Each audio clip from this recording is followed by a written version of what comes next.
This is Retro Request. Today's retro request is Witchboard from 1986. When his girlfriend becomes dangerously obsessed with a ghost she contacted using a Ouija board, Jim reluctantly joins forces with her ex, his own estranged childhood best friend, to identify and exorcise the demon. This movie starts out with a little party, and the party sucks. There's no way that intelligent life could have formed so quickly without some kind of divine intervention. Oh, come on, Roger. Now, you can't honestly count someone like Jim here as intelligent life, can you? That's good. I'm impressed, Brandon. I mean, that's almost witty. Almost. This scene establishes a few things. Brandon is a snob who doesn't like Jim but wants to fuck Jim's girlfriend, Linda. Jim is probably an alcoholic, like his father. Jim has a cool friend named Lloyd. And Brandon likes to talk to a dead 10-year-old boy who died 30 years ago. So a 30-year-old, 10-year-old. Brandon talks to this dead 10-year-old named David using a Ouija board. It's pronounced Ouija, not Ouija. It comes from the French and German words for yes. Oui and ya. Ouija. Oui and ya. Oui and ya. It's pronounced we-ya. Brandon asks Linda to help him contact his friend David. As they're doing this, he tells her spirits are lousy spellers and they like to lie, which is why he prefers to contact David. Because, 10-year-old boys are excellent spellers and never lie. So Brandon and Linda are talking to David, and Jim starts to make fun of the whole thing, which makes David mad. So, David blows up Brandon's tire. What was that noise? Sounded like a gunshot. Which is a weird thing for a 10-year-old to do, but it's also a weird thing to do to probably the only living person that talks to you. So before we get into the next scene, Jim and his friend Lloyd do construction for a living. They hang sheetrock and they use a special tool, which Jim says is a hammer with a blade on the back of it. But what it actually is a hatchet with a hammer on the back of it. Apparently this is a real tool that people who hang sheetrock use, so just so you know what's going on with that. So they're at work. Jim is looking for his hammer, can't find it, so his friend Lloyd throws his hammer at Jim's face, hatchet side first, narrowly missing him. I lost my hammer. Use mine. And to you it might seem like attempted murder, but to them it's just a really funny joke. Sucker, you could have killed me. No, then you'd come back and you haunt me and flatten my tires and stuff. We see Jim's missing hammer on the roof by a load of sheetrock, and moments later the load of sheetrock falls on his friend Lloyd, killing him. Means nothing to me, pal. Back at the house, Linda is using the Ouija board to talk to David, the dead 10-year-old boy, and he tells her where to find her missing ring, which is caught in the P-trap of the sink. I don't know if you've ever had to clean out one of those traps before, but they're full of biofilm and hair and all kinds of gross shit. And she uses a toothbrush to get her ring out of there, and then she puts the toothbrush back, which is fucking disgusting. So they're at the funeral of Lloyd, and a cop shows up.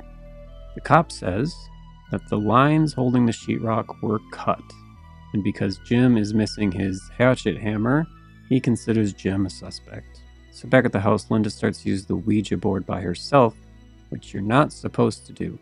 I'm giving the board back to Brandon today. I've already made up my mind, David. There's nothing you can do about it. Back at the construction site, Brandon shows up to tell Jim that he thinks Linda has a spirit that is trying to possess her. At first, he'll be extremely helpful and friendly. He starts to frighten and terrorize her, gradually breaking down her resistance. And once that's done, he's able to possess her.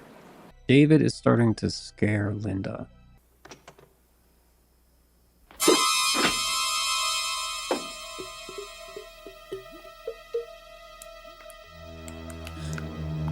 Linda calls Jim to tell him that she's scared of David, and it is the worst acting of the movie so far. Jim, I'm right here, babe. it was David. David? Jim, he used to be so nice, but I don't know, I'm just so scared. It's all right, babe. I'm on my way home. So Brandon brings a medium to their house, and we immediately have a new contender for the worst acting in the movie. Hey, nice place. But, you got yourself one gnarly spirit here. I can feel it. See? Hair standing up on my arm. Mm-hmm.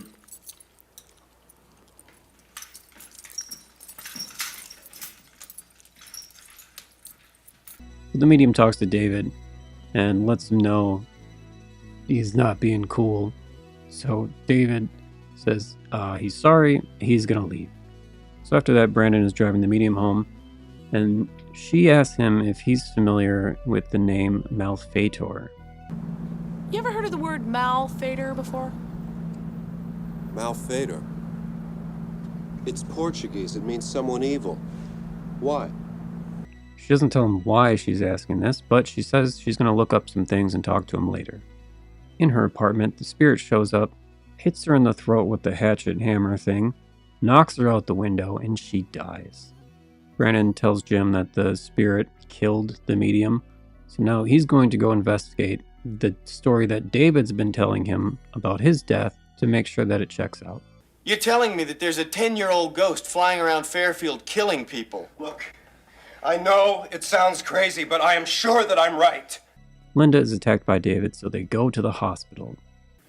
Mrs. Moses, call an ambulance. Why? What happened? Linda's hurt. She's unconscious. The cop is at the hospital, and he tells Jim that the medium had her throat cut before falling out the window, and the cut on her throat matches the cut on the ropes from the sheetrock load that killed Lloyd Salvador. So now Jim is going with Brandon to the library, and they find out that David's story checks out. Back at the hospital, Linda wakes up, starts walking around, and the hospital is either dark and empty, or she's obviously dreaming. Which one could it be? It can't. Just in case you're still not sure, an old man shows up and cuts her head off. It's a very silly scene. So back to the Hardy Boys. They go and get a Ouija board so that they can go to the lake where David died and talk to him there. And guess what? They got a bad feeling about this.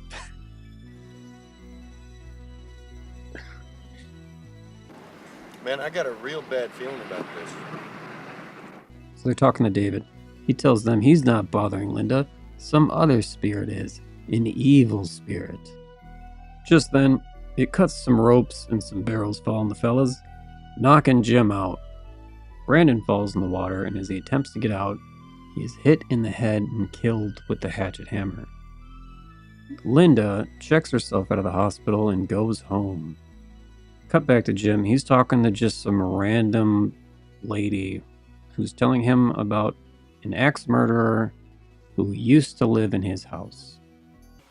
He killed 9 people, chopped them all up with an axe.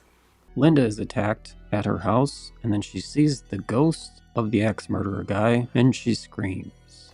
Cut to Jim getting home the next day. The place has been torn apart. Linda pops up dressed like the axe murderer and wielding an axe, and she tries to kill Jim. She has the perfect opportunity to axe him in the head, or neck, or back, or leg, or anything, and she misses. Cop shows up, but he thinks Jim is trying to kill her, not that she's trying to kill Jim, so she knocks out the cop. So this is the big showdown of the whole movie, and we have a new contender for the worst acting in the whole movie.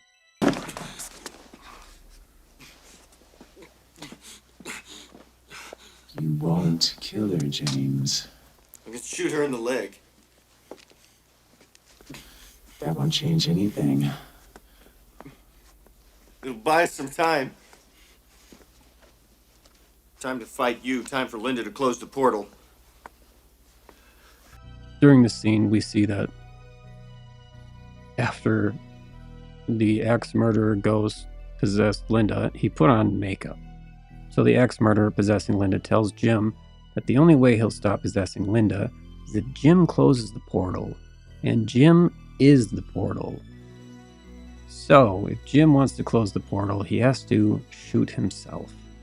So this is the moment where Jim needs to choose himself or Linda. I guess this is one of those lies that the spirits tell, and he just realizes it suddenly because he starts shooting the Ouija board.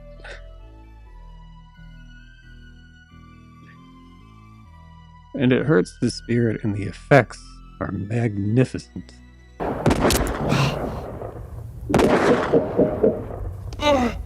The cop wakes up just in time to see the spirit push Jim out the window. It's a very dramatic fall. Very, very realistic.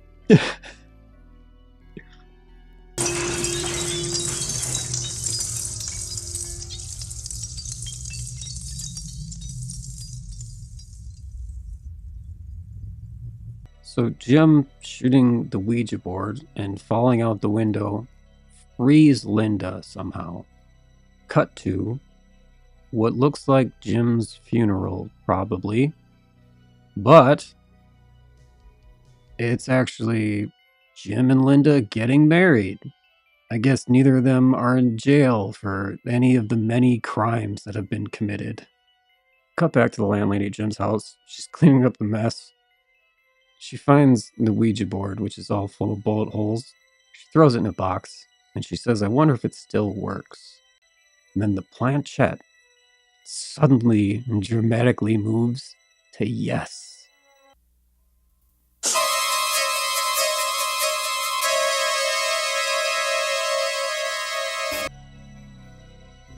And that's the end of the movie. This is a bad movie. Not so bad it's good, but honestly, not so bad that it's bad either. They tried some things. It didn't always work, but they tried some things. There was some effort there from somebody. I don't think it was as effective as they hoped, but the character arc of Jim never showing any emotion or crying, and then reestablishing his friendship with Brandon before he dies, and then that causes Jim to cry. They tried it. It was something. Face it, Linda. The man has ice in his veins. I've known him since I was 7, and I've never seen him cry once. Not for anybody or anything.